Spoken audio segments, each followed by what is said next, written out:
سلام دوستای عزیز، من علی پارسا هستم از شبکه رنگ کمان. هفته محیط زیست به همه شما تبریک عرض میکنم.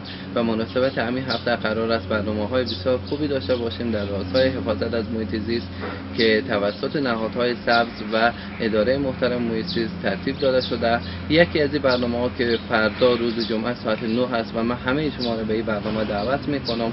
برنامه جمع‌آوری زباله‌هایی است که در کنار سرک انباشته شده و متاسفانه از دیربازی نمای شهر ما و شما را، نمای سرک‌های ما و شما را خراب کرده.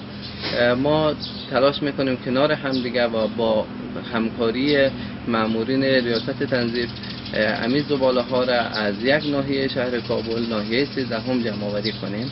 به کمک همه شما ضرورت داریم. امیدوار هستیم که فردا همه شما با ما بپیوندین تا بتانیم زباله‌هایی را که نمای شهر ما و شما را خراب کرده که با همدیگه جمع کنیم، در موترها بالا کنیم و به بیرون از شهر انتقال داده شود.